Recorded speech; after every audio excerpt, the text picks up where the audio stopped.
Hi everybody, it's Leela from Miss Kiss Creations. Welcome back to my channel. Today I am going to show you how I created this rainbow alcohol ink tumbler. Like always, all of my materials will be listed in my description below, including the brand of alcohol inks and the colors. I wanted to create this tumbler specifically in the month of June.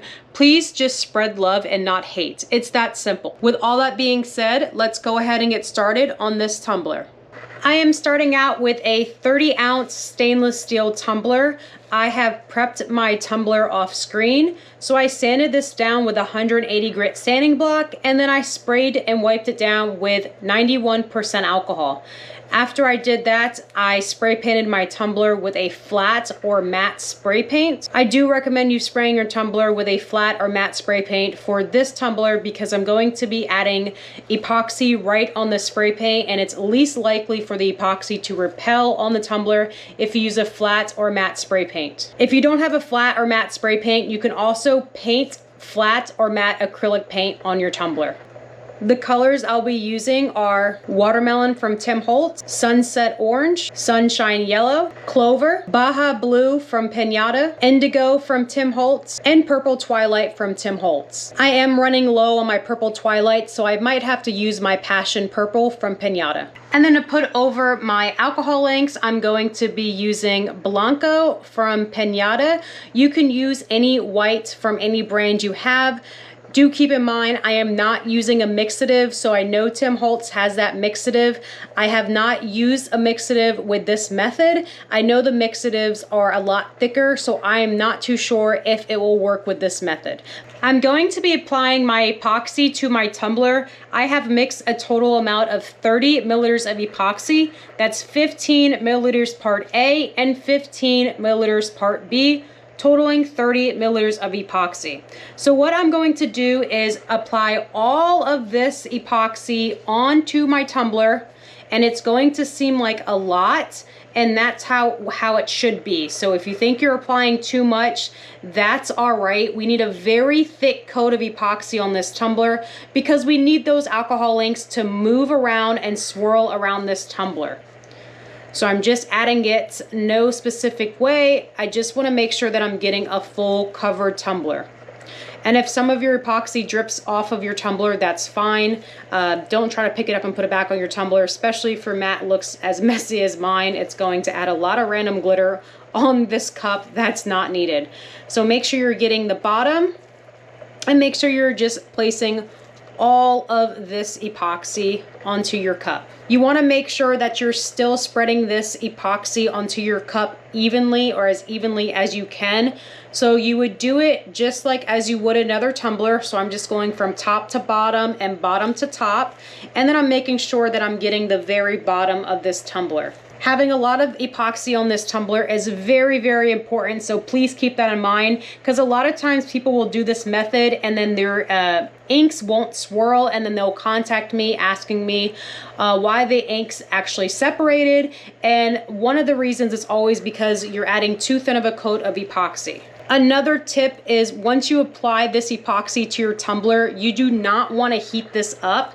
Whenever you heat up your epoxy and you apply that ink directly on that warm or hot epoxy, the epoxy tends to heat up the alcohol inks and it tends to separate the colors, and so you don't get that nice swirl. You kind of get those patchy looking colors on your tumbler. If you do end up heating up your tumbler just to get rid of the bubbles, make sure after you heat it up, you let it cool down. Like I said, it's going to have those colors really spread and not make that swirl effect if you have hot epoxy on your tumbler. I now have all of my epoxy on my tumbler. I'm going to switch gloves and move on with the next step. What I'm going to do next is add my ink to my tumbler. I have a total of 7 colors, so I'm trying to add the colors as evenly as I can, but it probably won't turn out that way, but we'll see what happens. So I'm going to start with my watermelon, which is my red at the top, and then move my way down the tumbler with the rainbow. So you're not going to be able to see these colors at first once you add them to the black tumbler. That's what makes these tumblers so unique. So what I'm going to do is kind of eyeball this and just add some red, and then I'm going to be adding the orange next. So I know y'all can't see this and I can barely see it myself in person, but I'm just going and I'm adding drops of the rainbow all down the tumbler. And if I do it the correct way, it's going to look evenly distributed around the tumbler, but we'll see what happens. So I just added the yellow. I'm going to work on the green. And do keep in mind, a lot of these colors are going to fade whenever I add that white over it. So if you have kind of a darker green, once that white kind of adds to that ink, that's whenever the ink's going to kind of lighten up. So now I'm on to my blue and I'm trying to see the areas that I haven't added the ink to. And now to my indigo, just below the blue. And one more. And then my last color is going to be the purple Twilight. And you can see, I can see that that looks yellow whenever I'm adding it to the cup, so it's pretty cool. So I'm going to add that on the bottom as well. Let that kind of drip down. And now that I have my colors on my tumbler, even though you can't see them, they're on there. I'm going to go in with my Blanco, which is my white. Again, it's not going to be that mixative. It's just white alcohol ink. And then I'm going to apply it around the tumbler. This is whenever you're going to see those colors really pop and you're going to see that rainbow pop through. So I'm just going to add drops around the tumbler and you can see those colors peeking through. And I'm just going to continue to add them all around the tumbler until I am satisfied. Make sure I'm getting the bottom. You can see those colors starting to pop. This is how it's going to look at first. Do not panic. It's going to look like a bunch of cells on your tumbler.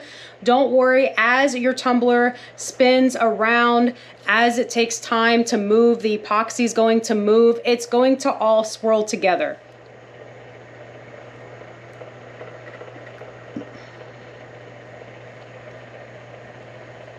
So again, I'm just adding these random white spots around the tumbler. Now, it might be obvious, but I still want to explain it to you. Any areas that you don't add the ink to, the colored ink, whenever I add that white, it's just going to be white. So this area right here with the green, or like this area right here with the red. I didn't add any ink to that area, so that's why it shows up white.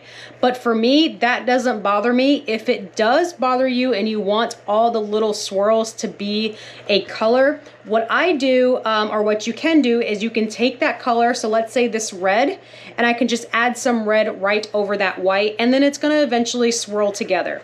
So if you like the whole colors and white mix, then you can do it that way, or you can add more colors on top of the white to really make this tumbler the true rainbow and then have the no white peeking through.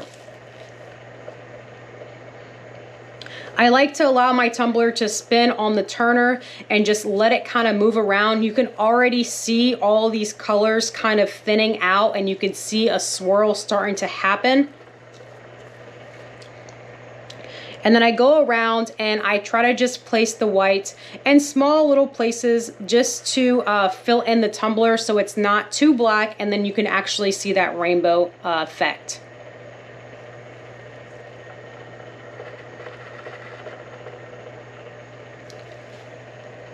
What I like to do is take my cup turner and spin it the other way. And that way it allows that tumbler to kind of move in a different direction. It allows the epoxy to kind of start transitioning into a different direction, so it makes a really cool swirl effect. So I'll play with it back and forth. I'll let it spin clockwise and then counterclockwise. So if you have seen my other tumbler tutorial with my black and blue tumbler, and I also did a red and black tumbler, that's when I took off the cup from the cup turner and I kind of placed it upright and then upside down. I'm not going to be doing this for this tumbler because I want to keep that rainbow effect, so I want to keep those colors kind of separate. I don't want to start mixing the colors because I want to see the rainbow and the transition of the rainbow through the top to the bottom of the tumbler. You're just going to allow your tumbler to spin on the cup turner like I'm doing now. You can add a little bit of heat. I'm going to add a little bit of heat just to show y'all, because I know I get a lot of questions about how much heat you can add or cannot add to these cups. So I'm going to show y'all just so y'all can see how little heat that I add, because you're going to start to see your epoxy really thin up, and then you're going to start to see those colors to mush. So you don't want to apply too much heat, because you don't want those colors to mush together and create kind of a brown or like a really dark color. I have my Wagner heat gun that I purchased from Lowe's. I did purchase this Wagner heat gun for about $20. So what I'm going to do is I'm going to hold my heat gun about 10 inches away from the tumbler. It's so far away that it doesn't even get in the camera. So this is about 2 inches. So I'm about 10 inches away. I'm going to be using my heat gun on high. Only because I do high and I do it very quickly, and I do it for about 10 to 15 seconds, and I go back and forth on the tumbler, and that gives it enough heat for it to loosen up and the epoxy starts swirling. So I tried to change the angle of the camera so y'all can see how far away my heat gun is from my tumbler. So I have it about, like I said, 10 inches. So I'm going to turn it on high and then quickly move back and forth around my tumbler.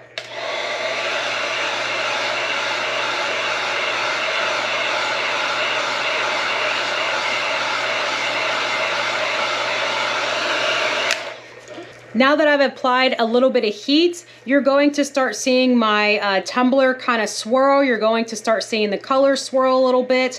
And as I watch my tumbler, I still have my white alcohol ink on hand, because I still add little areas of white alcohol ink over the design just to make those little areas pop more. So what I do from here is I monitor my tumbler. I'm going to let it spin on the cup turner for 30 minutes. After 30 minutes, I'm going to check in with it and I'm going to show you how much it has changed. You're going to see more swirls. It's not going to be these clumpy cells, I say, on your cup. It's going to have that nice swirl rainbow effect. So I'm going to let this sit for about 25-30 minutes and I'll see y'all soon. Hi guys, I'm back with my tumbler. It's been spinning on the cup turner for about 25 to 30 minutes. I did add more white over some areas that I wanted the colors to pop more, and you can see the difference in how it looks now. There's some parts that are really swirly, and then there's other parts that are kind of clumped together. But it makes such a cool design, and it is not finished curing, so it's going to look a little bit different once this cures.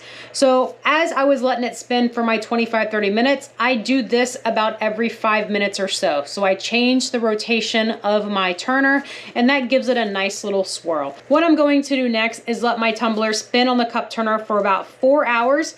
After 4 hours, I'm going to turn off my cup turner and let it air dry or air cure on the cup turner for about another 20 hours. So I want a total drying time of 24 hours. I'm going to let this dry or cure, and then I'll see y'all in about 24 hours. Welcome back, everybody. My tumbler is completely cured. It's been over 24 hours since I have let it air dry or air cure, and look how beautiful this tumbler turned out. Like I say with all of my tumblers, make this tumbler your own. So if you want these little blobs of color to swirl more, then add a little bit more heat than I did. But be careful with the heat. Like I reminded you before, I don't want the colors to smush together and make like a weird brown. I like whenever the look looks kind of separated and you could still see the black in the background. Now that my tumbler is completely cured, we can go ahead and add a decal, any decal you like, anywhere around this tumbler. And then I would add about 15 to 20 milliliters of epoxy over this 30-ounce tumbler to seal that decal in. After that epoxy is completely cured or air dried, that's when I'll go ahead and clean up the inside. If you need any help with how to clean up the inside of your tumbler, I do have a list of help videos in my description below. Be sure to check out that specific video. And I hope you guys enjoyed this video as much as I enjoyed creating it. And if you did, please be sure to give it a thumbs up, and don't forget to subscribe to my channel for more tumbler and craft videos. Thanks so much for watching, and I'll see y'all next time.